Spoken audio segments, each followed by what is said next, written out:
Salve, salve, galera do outro lado dessa tela. Todo mundo que vai assistir mais esse episódio, mais essa cápsula, mais essa pauta, né? São muitos certos assuntos que a gente sempre está propondo, pensando em urgências, competências, tecnologias urbanas, olhando para a falta e a partir dessas faltas, trazendo pessoas que podem discutir e mostrar para a gente soluções, né? A partir deste caminho. Meu nome é Júlio Negão, eu sou homem negro, de dread, regata branca, calça khaki, tênis colorido e meia branca ao meu lado. Antes de apresentá-la, né, formalmente, está meu amigo Jean, de longa data, um ponto importantíssimo para esse caminho da cultura da arte, para a pesquisa, para revelar e afirmar que o subúrbio é um centro tecnológico de poder e que tem que ser levado em consideração todos esses caminhos face à envergadura da academia e as suas procedências eurocentristas. Boa noite, Jean. Tudo bem? Tudo bem, tudo bem. Feliz de estar aqui. Muito obrigado pelo convite. É sempre uma honra e fico sempre muito feliz de estar colaborando com a Paralela. Eu sou o Jean, sou negro de pele clara. Estou vestindo uma blusa de botões branca, uma calça preta e um tênis escuro também. Com alguns detalhes em rosa e azul e branco.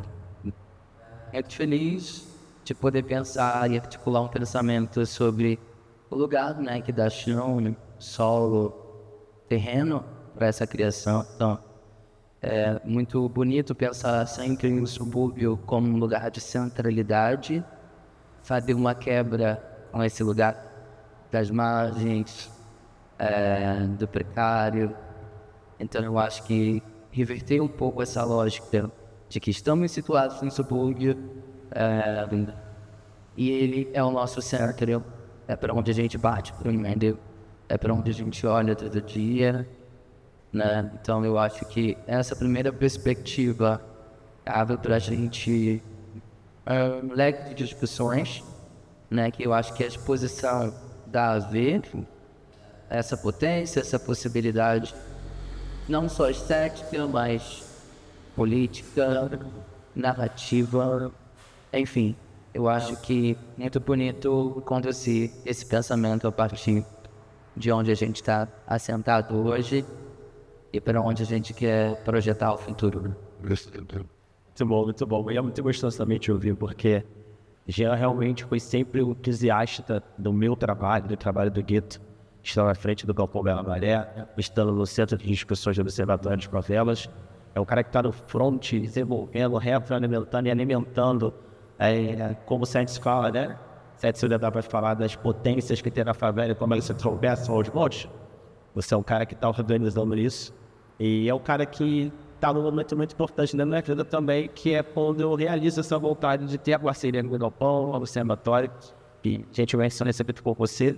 Mas Jean também está atento à Paralela desde o início, sempre olhando como isso aqui pode melhorar, como a gente pode fazer paralelo.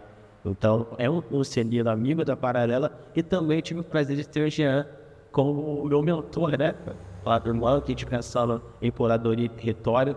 Então, eu chamo essa personalidade também pelo conhecimento do poder que tem e como é importante ouvir esse cara. Vamos lá. Jean Carlos Azul é curador, pesquisador e educador, cria da Maré e morador de subúrbio carioca. Atualmente ele está no ELAN, Escola Livre de Arte, Galpão Bela Maré, e curador assistente no Museu de Arte do Rio Mar. Faz doutorado do Programa de Pós-Graduação em Literatura, Cultura e Contemporaneidade da PUC Rio, onde desenvolve pesquisas e contornos conceituais de curadoria e educação na perspectiva contracolonial, refletindo e articulando ideias e práticas que fortaleçam as presenças negras, indígenas e dissidentes na composição política de onde cenas na arte contemporânea. Bacana, né? Muito bom. E realmente é isso que tu faz, né? Sim. Também sintetizado, mas a forma do cria, da rua, de se relacionar, sempre foi isso, né?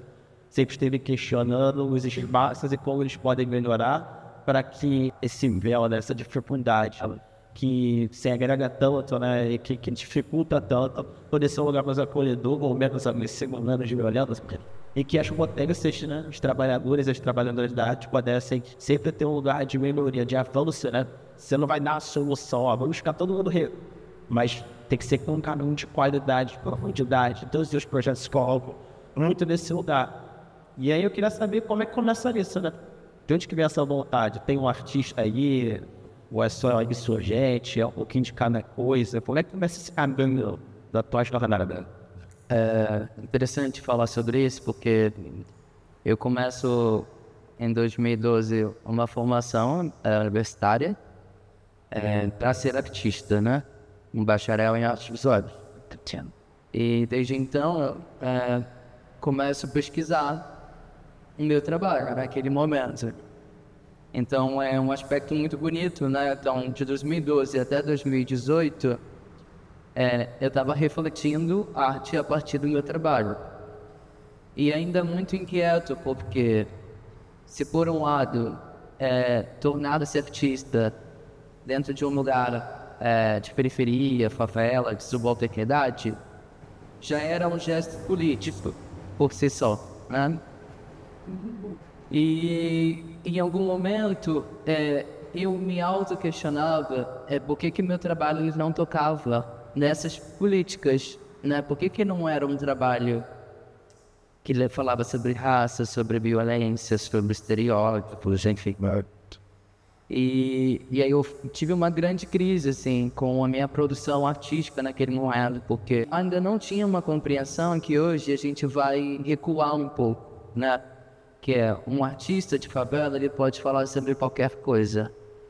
Ele pode falar sobre memória, ele pode falar sobre espaço, ele pode falar sobre geometria. Que isso é um presente que a gente tem desse tempo, mas olha quanto tempo a gente demorou para assumir isso, né?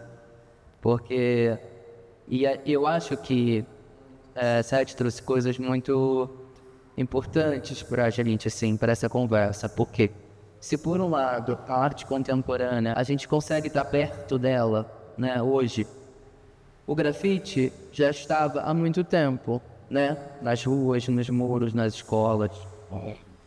E fico pensando sobre isso, né? Essa produção hoje ela é cooptada, né, para estar em alguns espaços, uma espécie de uma legitimação.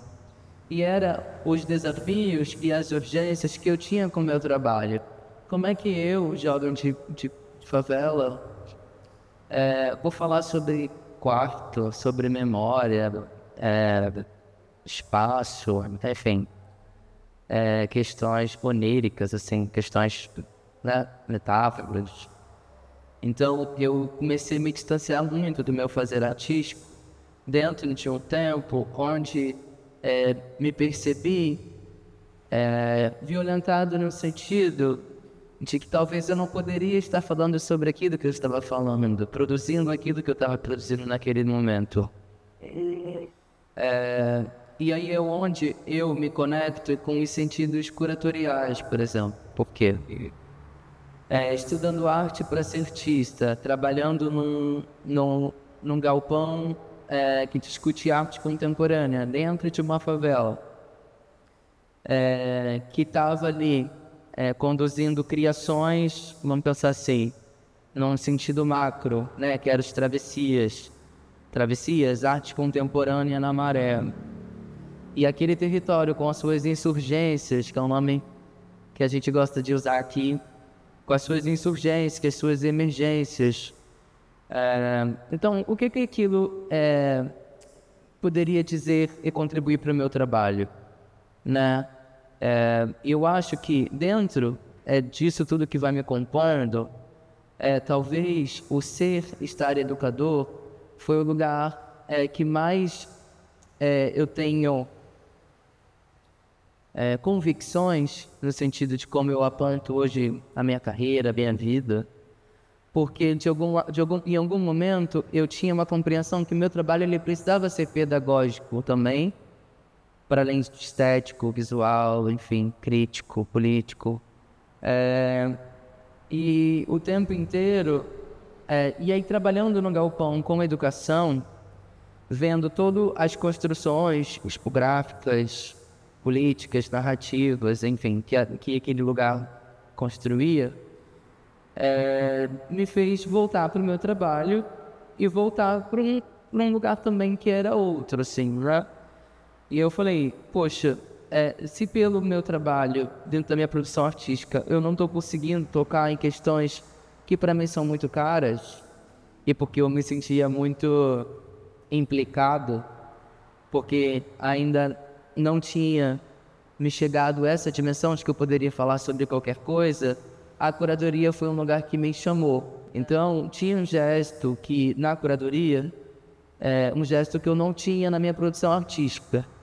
Ambas têm as suas importâncias, seus tempos na minha vida, assim, na minha trajetória. Mas percebi que na curadoria, poder fabular e poder contar histórias a partir de outros trabalhos, de outras pessoas, enfim, e ao mesmo tempo que eu voltava o olhar para aquele espaço que é o Galpão Bela Maré, e ainda educador, sabe? Foi um lugar de poder delirar, sabe? Delirar esse sentido de colocar a favela no centro, colocar as periferias no centro, os trabalhos de artistas que antes ocupavam aquele espaço como público, vir a ser pessoas expositoras, pessoas artistas. Então, muito me questionava, se eu estou aqui como educador, onde estão as pessoas que estão no meu bairro, na minha favela? Então, aquela dinâmica, né? Você está no espaço e você abre aquilo para ter outras pessoas.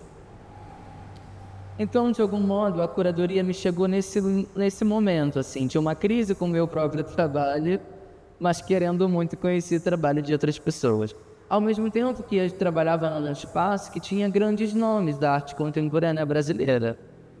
Pessoas de galerias, São Paulo, enfim, entre outros nomes que foram muito importantes, porque, de alguma forma, abriu-se como repertório. Só que eu sabia que a arte poderia ser mais que aquilo, né? E ainda mais porque ela se assentava dentro de um espaço de favela. Então, claro, as obras, ela têm as urgências do seu tempo. Elas estão contextualizadas com aqui, o agora, com o território do Brasil, o território Rio de Janeiro, e podem se conectar com a favela. Mas como é que poderia ser o caminho reverso disso? Né? Como é que é pegar da favela e ir para uma dimensão nacional, global? Então, eu tinha um pouco essa inquietação. Então, se por um lado, os travessias, eles trazem uma aproximação do que pode ser uma arte contemporânea para a Maré, e ali naquele espaço a gente consegue multiplicar com o educativo, com a produção, com a curadoria, era importante para mim também trazer um aspecto de como artistas daquele lugar, eles poderiam trazer narrativas tão quanto ou outras para o que a gente possa entender de arte contemporânea. E aí aprender curadoria num espaço de favela, também eu acho que foi um aspecto central, assim, porque quando eu chego hoje na instituição, que é o Museu de Arte do Rio, eu lembro da minha escola, né, de onde o espaço que me forma curador, né? E onde o espaço que deu sentido a isso, a eu olhar para o meu trabalho, a me questionar, a mudar um pouco a rota, entender como é que é esse outro lugar de quem pode criar histórias a partir de trabalhos, organizar o espaço, organizar as cronologias, o tempo, as linguagens, enfim. Então, me via muito curioso, mas eu vivi um tempo, e aí eu pego o resgate de 2012, onde ser artista já era um desafio, então era sempre um lugar artista, sou artista, não sou artista, e ainda era inaugural também, ali em 2017, 2018, uma pessoa de favela curadora, né? Não estou dizendo que sou pioneiro, nada disso. Eu acho que tem uma perspectiva, eu acho que compõe a minha trajetória, e eu posso falar assim, né, desse meu lugar, que era isso. Então, se eu já tinha um enfrentamento, e aí acho que isso tem a ver com as estruturas, com os sistemas que nos violentam no sentido de como a gente consegue ser e estar artista E eu acho que hoje a gente já caminhou bastante nesse sentido, mas naquele momento, em 2017, 2018, ser estar curador ainda era uma outra lógica, né? Então, e aí vivo isso de novo, mas com um pouco mais de coragem, porque eu sabia que o que a curadoria ela podia fazer e movimentar tinha um lugar muito especial, assim. Claro que eu acho que... E é por isso, né? Então é um curador que tem uma formação de artista, mas que trabalhou com educação porque precisava se sustentar e começou a fazer curadoria dentro de um galpão de arte contemporânea dentro de uma favela. Então, eu acho que todas essas pontuações foram fundamentais para que hoje eu consiga ler e ter uma interpretação sobre curadoria de uma forma que a história da arte brasileira não ainda criou uma percepção sólida sobre isso, né? E eu acho que por isso o meu user do Instagram, e eu tenho que pensar agora, repensar ele, porque essa coisa de um curador jovem, mas é porque, e eu estava falando sobre isso esses dias, assim, falando disso de forma muito livre, arbitrária mesmo, no sentido de... porque os curadores não eram jovens, os curadores que eu me relacionava nos lugares que eu trabalhei com educação, os curadores que passaram pelo galpão, eles tinham uma outra geração, eles precisam estudar as teorias, as críticas. E eu fiz um caminho muito da contramão, sabe? Né? Saio ali de ser artista, não sou historiador da arte, trabalho com educação e como é que a curadoria chega nesse lugar? Então, era, claro, tinha muita curiosidade, então, e por isso que eu digo, muita coragem para assumir esse lugar naquele momento, em 2017, 2018. E aí eu acho que tudo isso são componentes essenciais de como eu posso pensar e projetar curadoria hoje.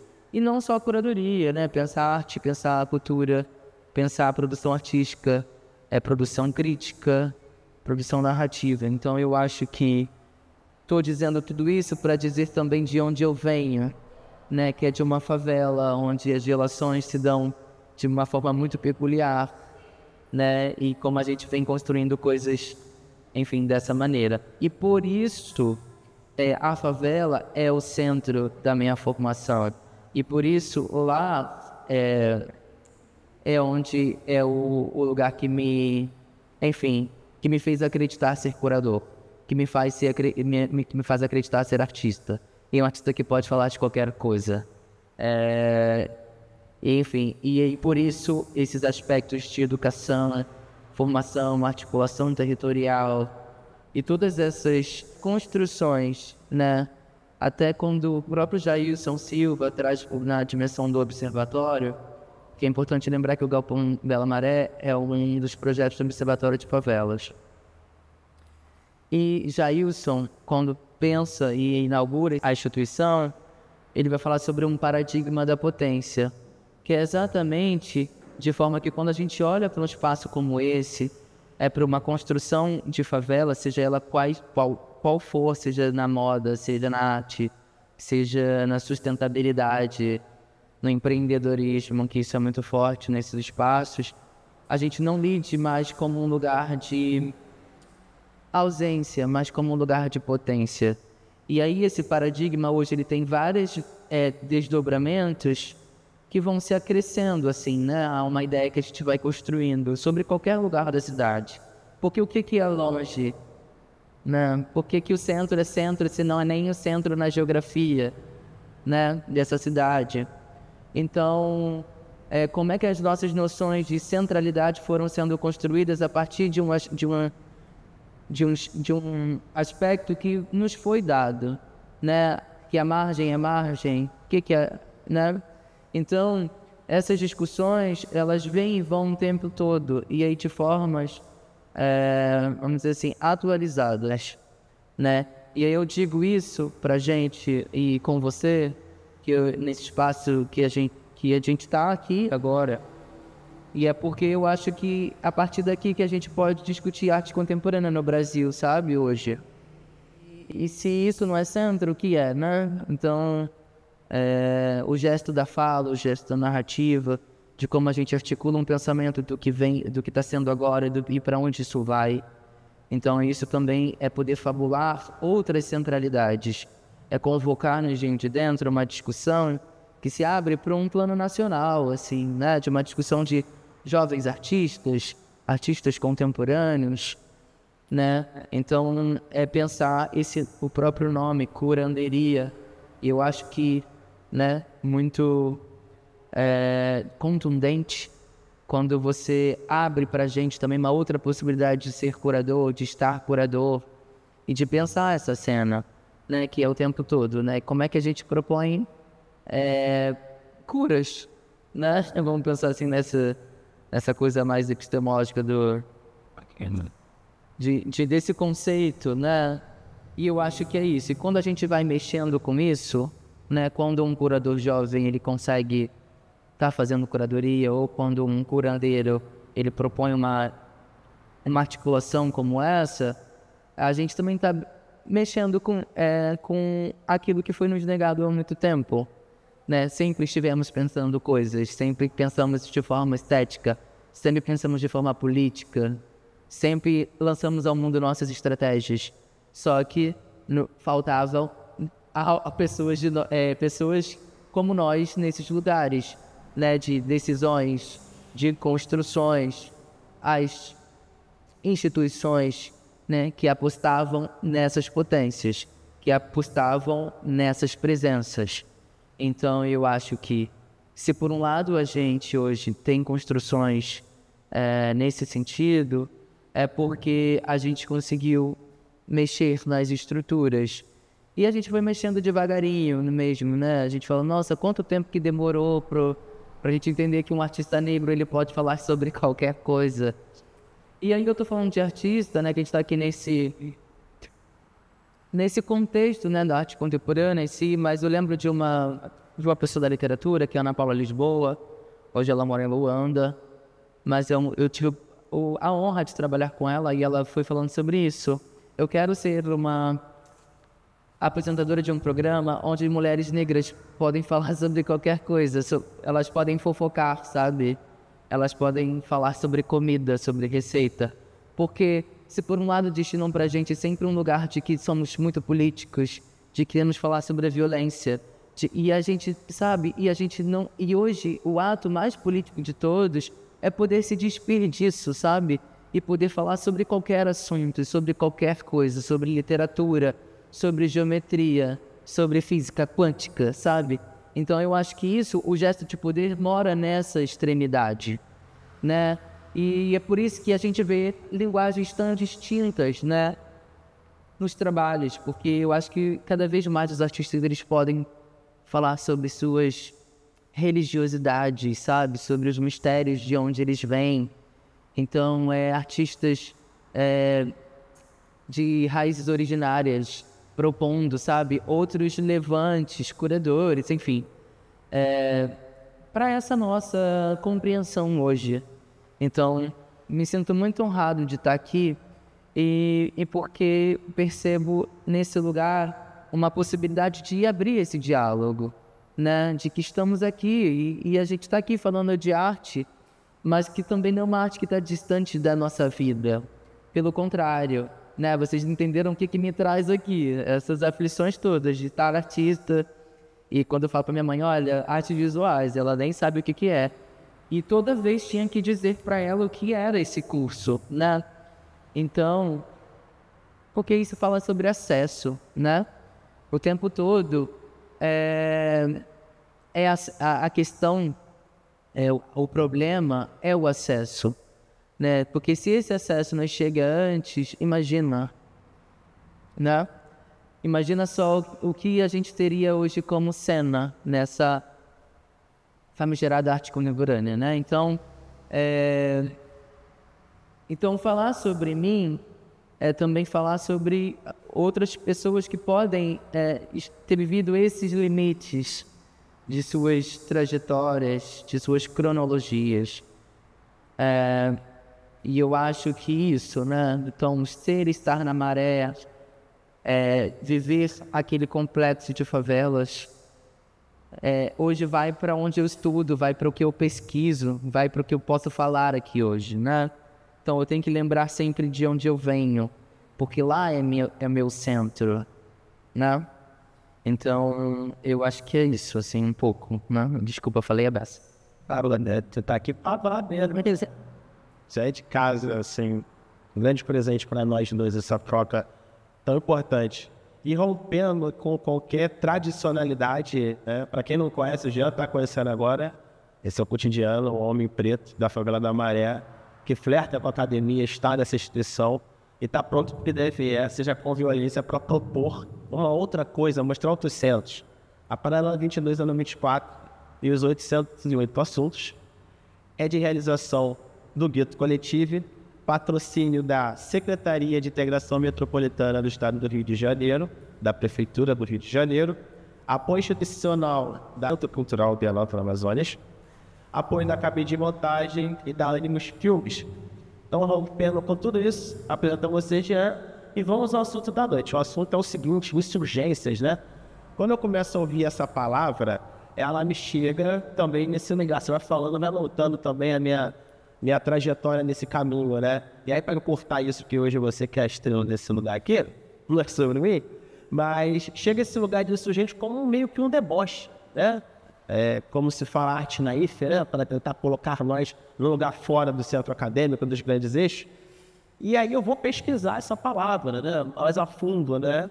E aí eu me sinto feliz, na verdade, né? Porque como chega de um 10, e eu vou entender que insurgência, na sua etimologia, dentro do dicionário, é sobre sempre um questionamento do Estado de Direito. E o Estado de Direito não foi construído para nós, né?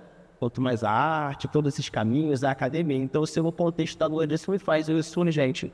Mas é uma questão, não é uma propriedade minha. Antes de nós, tiveram muitas mulheres insurgentes, muitos homens insurgentes, assim como minha mãe foi uma insurgente. E assim como você é um insurgente também, na sua própria fala, no seu cartão de visita, fica muito claro nisso.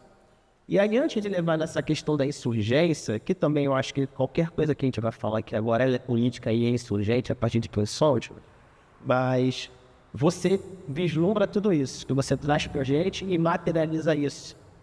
E como é isso alcançar? Né? O Jean sai da Maré, e dentro da Maré está num território que reto ali dessa ideia, cria-se uma possibilidade a partir do que você enxerga, faz isso valer, onde você está numa instituição, e é uma instituição que deveria atentar muito mais ao solo que ela está. Isso não é questão dos curadores que ela fazendo, mas da envergadura do Estado, no sistema, olhar para aquilo com mais carinho. E aí você está lá com um grupo também maravilhoso de profissionais, discutindo essas fissuras e essas aproximações, discutindo longe. Como é que é isso cotidianamente, como que você negocia, como que se negocia e rompe com o inegociável do Valé, sabe? Eu acho que uma coisa que eu aprendi nesse caminho é negociar, né? Negociar com a minha história, com quem eu sou, com a minha biografia, ao mesmo tempo que eu negociava com a instituição onde me forma, né? Que eu já falei, que é o Galpão, Bela Maré, e hoje negociar com a instituição, estando lá, e dentro dessa política, né? De que forma a gente tem mais da gente aqui? E aí, claro, a gente precisa romper com várias coisas, mas isso a gente consegue negociar com pesquisa, a gente consegue negociar com espaço. Nem sempre, e aí eu não estou dizendo, não estou romantizando, nem sempre é o ideal, né? Às vezes eu quero trazer muitos artistas, às vezes não é um cachê, assim, né, super justo, mas ao mesmo tempo que você está acreditando, está cavando, né? Às vezes não tem o cachê justo, às vezes não tem uma, vamos dizer assim, uma condição ideal, mas ao mesmo tempo eu acho que são prenúncios, assim, sabe? Do que a gente pode vislumbrar. E eu digo isso por quê? Porque quando eu vou para a academia, e aí agora no doutorado, discutindo curadoria, que até então, até o mestrado, discutia minha produção artística. E eu lembrei, e até porque Gi tá com essa blusa hoje, do Amar é Simples, Amar é Complexo, que é uma obra de um artista chamado Marco Chaves.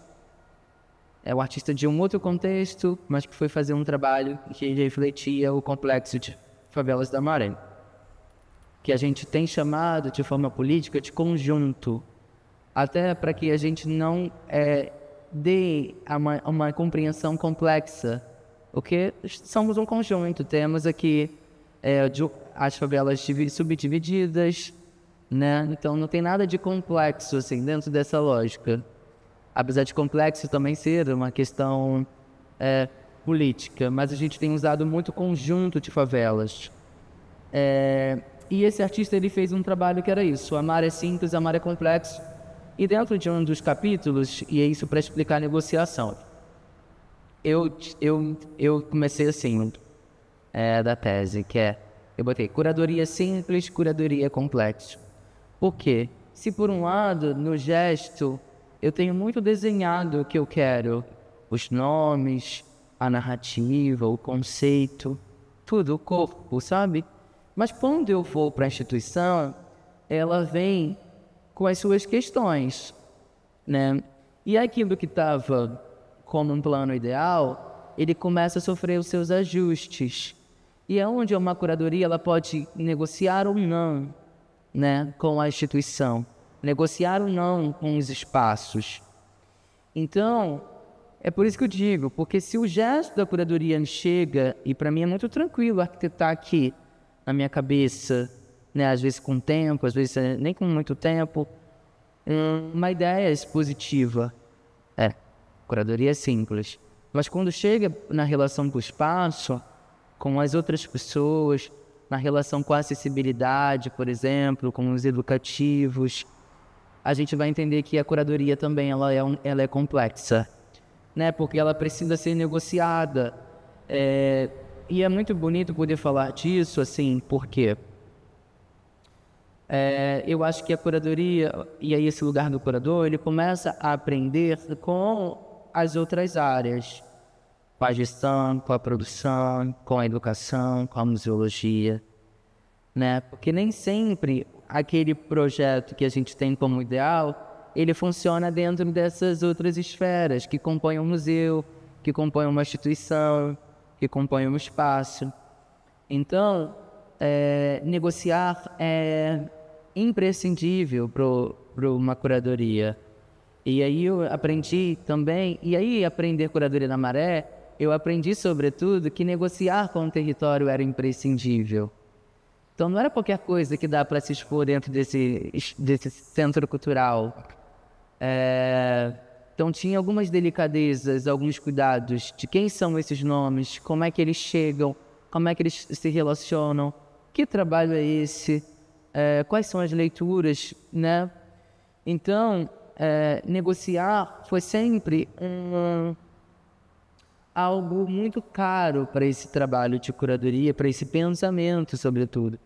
Que não é só negociar com a academia, né, com as teorias, é negociar com o outro, negociar com o artista. Será que esse projeto, né, ele atende tanto o desejo do artista quanto da curadoria, quanto da instituição? Então, achar projetos que seja bom dentro dessa margem, não margem, mas dentro dessa relação, né, que se estabelece. Então, por isso negociar é muito importante, e por isso que eu falo de território. Porque, imagina, estamos produzindo uma exposição na zona norte do Rio de Janeiro, nesse território, gente de dentro.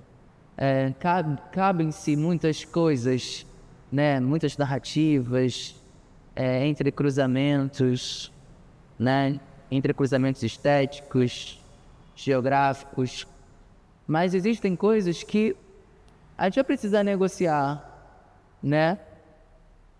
E aí eu acho que diante disso, e isso foi trazendo um pouco de maturidade, sabe? Porque quando eu começo na curadoria, existe muita coragem, estava falando sobre isso, mas existia assim, decisões, vamos dizer assim, impulsivas na construção, né, desse pensamento. E com o tempo eu fui entendendo que existiam outros contornos que eram muito caros também, que não era só da escolha dos nomes, escolha das obras, era de como aquilo poderia ser o depois, como é que isso se desdobra no tempo, como é que depois isso chega na turma da escola, como é que isso chega na vizinha desse espaço, desse centro cultural, ou como isso chega numa pessoa em situação de rua, como é que isso se relaciona com os civis armados, como é que isso se relaciona com a polícia, como é que isso se relaciona com o mundo, né? Como é que isso se relaciona com as pessoas num campo ampliado. Então, não é só como a arte se relaciona comigo, né? E com as pessoas especializadas na arte. É como ela está se relacionando com isso, com aquela presença que não é esperada em espaços como esse. Porque eu estou falando sobre isso quando eu estou criando uma narrativa. Eu quero a presença que as pessoas não esperam que vai estar, né? Então, porque de algum modo, em algum momento, eu precisei cavar isso. As presenças que eram artistas e que antes não se entendiam como artista, de artistas que eram vizinhos daquele espaço. Então, mexer um pouco com as lógicas. E isso precisou de muita negociação. Hoje a gente tem funk lá no Museu de Arte do Rio, né? Eu acho que espelha um pouco, minimamente, um pouco de como a instituição ela caminha para olhar para essa produção. Mas foram muitas negociações, desde o Balango à Favela, que é quase uma expressão que abre, a uma compreensão do que pode ser um pensamento sobre Rio de Janeiro a partir do funk, né? Então, são muitas rupturas e negociações mil, assim, tipo, milhares de... Vamos ser aqui, vamos usar as hipérboles, né? Porque para isso, para a gente também não só trazer um aspecto, claro, que eu acho que é muito bonito, tem as suas delícias, tem gesto de poder, tem gesto de poder, tem as fantasias, é possível sonhar da curadoria? É possível, mas ela também traz pra gente essas urgências, essas emergências que a gente não pode deixar de olhar, porque se a gente deixa de olhar, a gente está criando outra coisa, ou se repetindo naqueles formatos, ou naquela própria semana de artes em 22, entende? E é isso que a Paralela está propondo, é esse avesso. Então, se é para ser o avesso, como é que a gente consegue produzir isso, né? E aí, por isso que esse gesto da negociação, ele caminha com a gente sempre, porque estou aqui negociando, né? O que pode ser importante dizer, o que talvez não seja tão importante, né? Então, eu acho que a negociação, ela não só está num processo da escolha, né? Ela está nessas outras matrizes de que a gente entende como o nosso trabalho ele pode chegar, onde ele pode chegar. E a curadoria, ela se torna esse lugar, assim, não de pavimentação, mas eu acho que de sedimentação desse solo, né? Piso aqui, vejo uma Maiara Carvalho, e vejo o Zé, entende? Vejo tantos outros nomes que são nomes textuais, e criando esse léxico de discussão, sabe?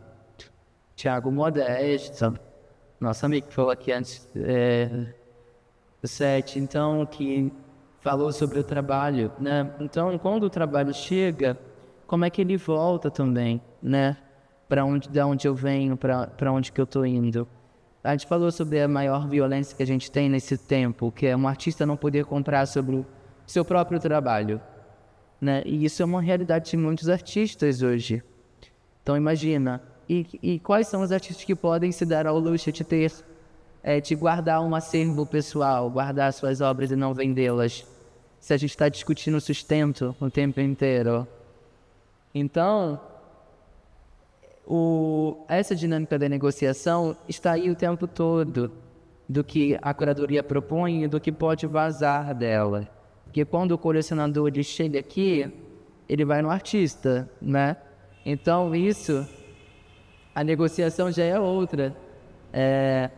A curadoria trouxe um apontamento e aí as outras negociações da arte, elas acontecem, né? E a gente fala disso, e elas são negociações violentas, porque eu não vou deixar de vender um trabalho meu de 5, 10 mil, porque eu vou criar um acervo pessoal, porque estou falando de uma pessoa que tem uma urgência de pagar um aluguel, uma urgência de pagar, enfim, essas outras delicadezas que compõem também a cena da arte contemporânea, e principalmente da cena que a gente está falando, né?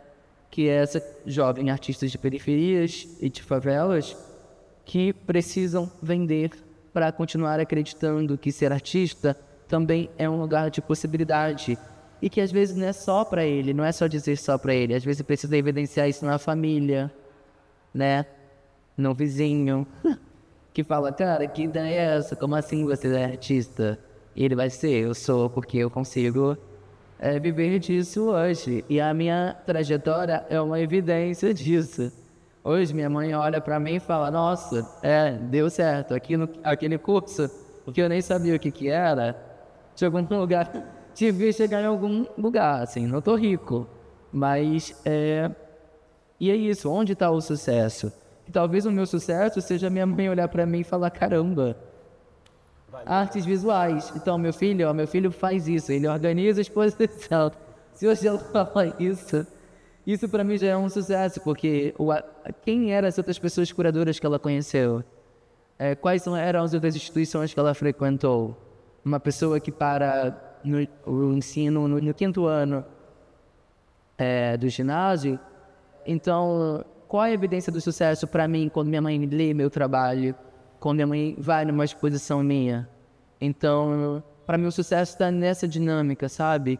Eu não estou fazendo uma Bienal, não sou um curador de uma Bienal, mas para mim o sucesso também está nesse lugar, sabe?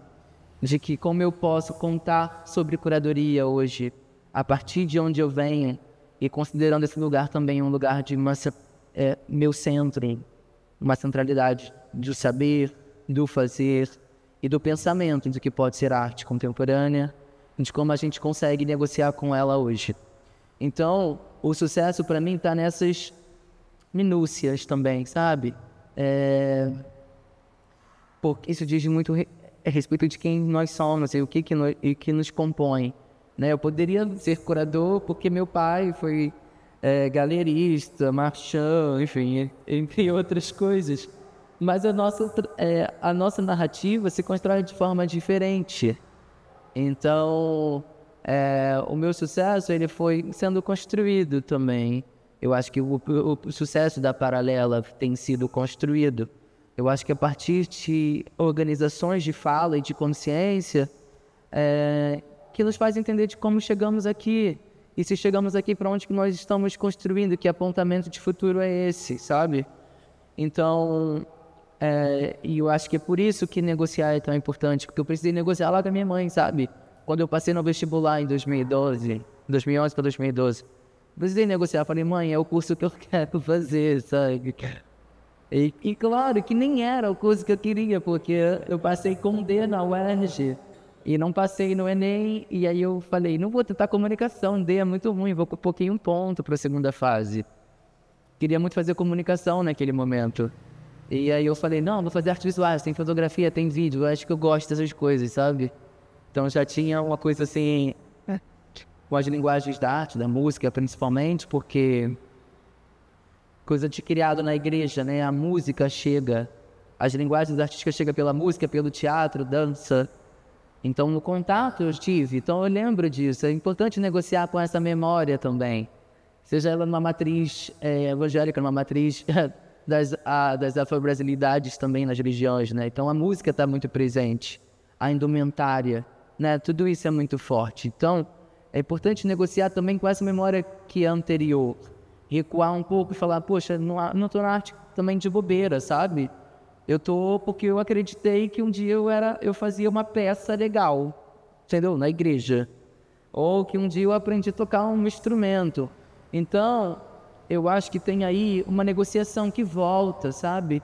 Que você pensa, nossa, quantas pessoas não vieram dessa realidade? E onde estão essas pessoas? Quero conhecê-las. São biografias que me interessam. Não é à toa que eu escrevo na minha mini bio, eu quero apostar numa construção em que lide com as pessoas negras, indígenas e dissidentes. Porque é com quem eu estou confabulando hoje, né? Então, se tem uma curadoria onde estou envolvido, não tem como não estar, sabe? Você sabe muito bem disso, porque quando você organiza um espaço como esse, você sabe muito bem a negociação que você faz, então quem você não quer abrir mão de estar aqui. Então, a negociação, eu acho que negociar nos lembra disso, porque a gente precisa negociar lá com a nossa história, e com hoje, com aí só piora, né? Com as instituições, enfim, e com essa extensão, né? Também que é as instituições, que elas não pensam só curadoria, tá? E aí a gente vai perdendo um pouco esse espírito dessa vaidade, sabe? Ih, aprendi um negócio com a educação.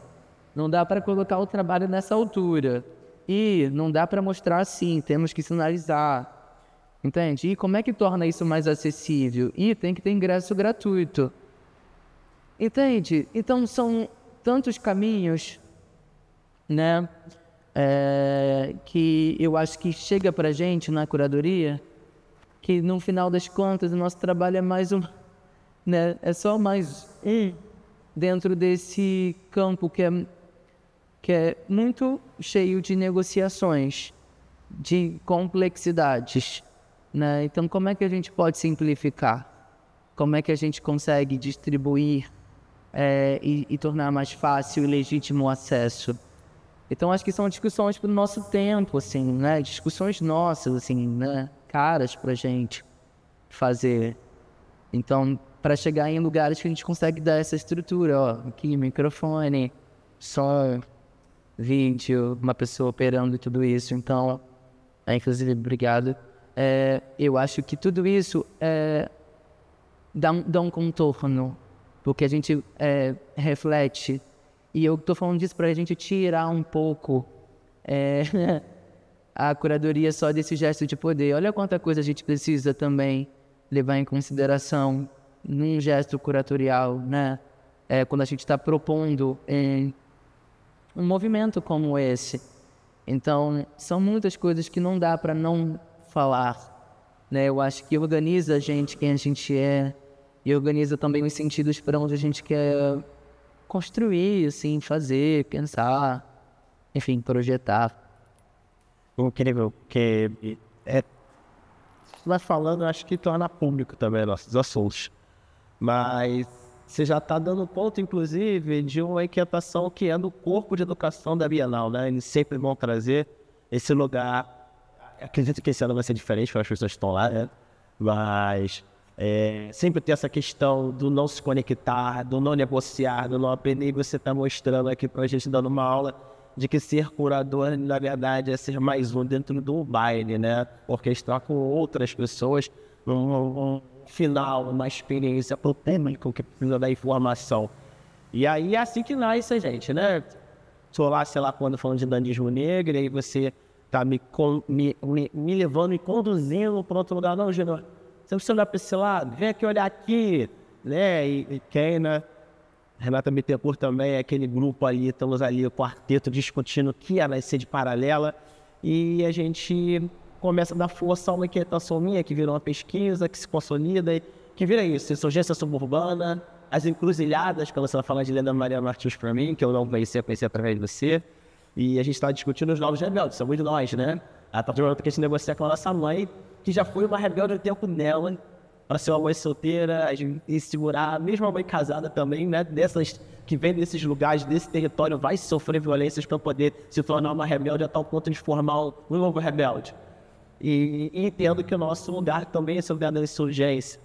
Mas queria que você tornasse público aqui pra gente, quando você pensa realmente na insurgência suburbana, que você pensa, o que te faz pegar fogo e ser um insurgente também, sabe? Esse caminho da rebeldia. E acho que a rebeldia com muita instrumentação, que vira uma subversão, né? Hoje a gente pode estar no lugar, trabalhar com tantas pessoas potentes e estar discutindo não só, vamos divulgar seu trabalho, vamos pesquisar seu trabalho, não vamos pagar também seu trabalho, ainda que com todos os alouros, né? Então, queria que você compartilhasse isso com a gente, sabe? Eu vou usar uma metáfora até de uma publicação recente nossa, que é Negros na Piscina, que é uma organização da Diane Lima, uma das últimas pessoas que compôs o Conjunto de Curadores lá da Bienal.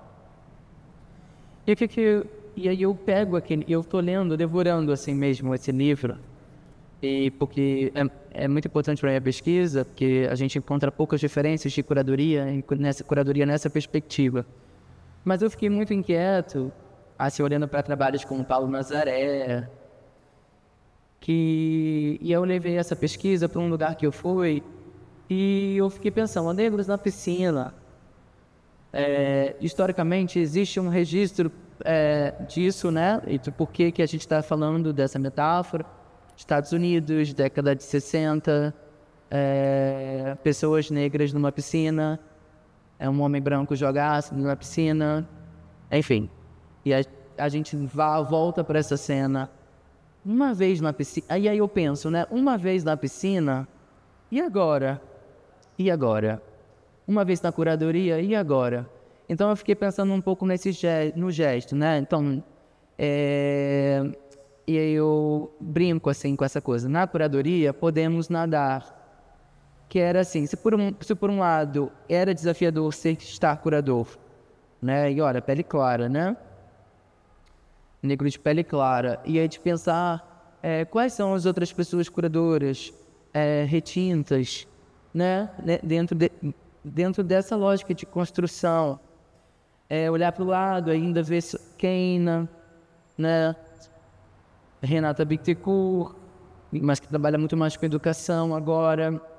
Entende? Eram pontos muito específicos das nossas referências e que hoje, né, se alargam. E por isso aqui, né, a gente temos você, eu acho que uma grande referência, assim, também, né, para essa discussão. Porque se por um lado você não se contentou em estar na piscina, você quis nadar, certo? Então, e o gesto de nadar, eu acho que é exatamente isso. E é por isso que eu uso como metáfora. E para a gente também ter isso nas nossas cabeças, assim, né? Que não basta só estar na piscina, queremos nadar, sabe? Né? Como a gente vai e volta para esse sentido de como a gente fala muito de ocupação, me ocupar. E a gente foi ainda criando mais consistência para isso, né? Ocupar, mas vamos ocupar de que forma? Criamos inteligências para esse sentido da ocupação. E hoje a gente tem várias coisas acontecendo, vários espaços alternativos sendo inaugurados, né? E eu acho que dentro dessa dinâmica, uma coisa que me faz acreditar é isso, que nós podemos nadar. Se por um lado era tão difícil estar na piscina, e estar na piscina era um lugar de risco, né? E por isso eu retomo essa imagem, né, desse ácido sendo lançado sobre a piscina. Hoje o Museu de Arte do Rio inaugura a exposição de Elisa Martins da Silveira, que era uma artista no mesmo período neoconcreto no Rio de Janeiro, e que tinha essa obra lida como popular, como naif. E que, na verdade, nada, assim, de forma a reduzir o trabalho dela. Uma artista que foi premiada, uma artista que passou pela Bienal de São Paulo. Então, são as manobras, né, e as violências que a gente precisa enfrentar para construir um gesto de que pode ser nadar, né? Então, uma artista daquele tempo, dialogando com pessoas como Ivan Serpa, As Lígias, Elliot Sica, enfim, entre outros nomes, tendo sempre o seu lugar, tendo o seu lugar de produção reduzido, como naif, primitiva, ingênua. E aí ela vai dizer, se vocês leem meu trabalho como naif ou popular, não é um problema meu, é um problema da crítica, né? Então, é exatamente como a gente vai fazer esse vira-voltear os nossos rumos na arte. Quando o Igor faz a curadoria em Inhotim e vai pensar a forma a partir de construções e poéticas de artistas negros e negras, porque é exatamente isso, né? Artistas pensando geometria, pensando forma, entende?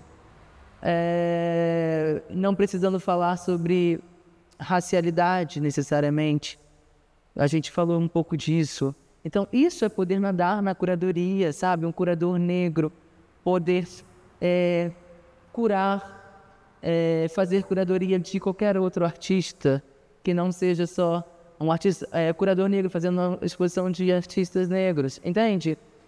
Claro, isso tem um lugar de representatividade e é claro que as pessoas vão nos observar nesse sentido, sabe? Encontrar na gente um lugar possível de curadoria para a minha exposição, para uma exposição.